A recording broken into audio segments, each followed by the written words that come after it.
the dial has these wonderful floral spandrels, whereas cherub spandrels were usually used.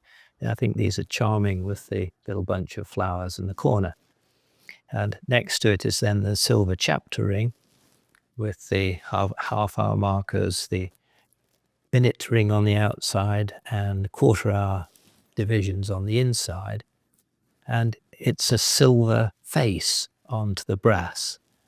Cost reduction, if you like, not using silver right the way through. A lovely minute hand, so simple.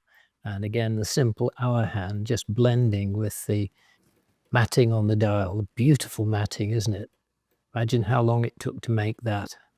Keep it flat and then gild it.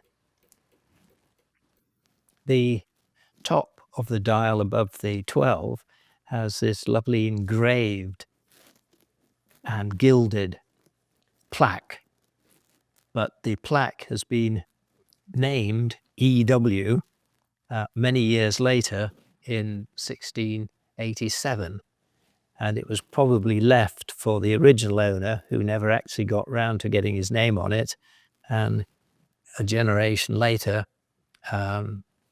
Ernest married Winifred, and they put their initials on the clock. And matching the top engraving, just below the 6 is the lovely engraving as A. Fromanteel Londini, Ahasuerus Fromanteel of London.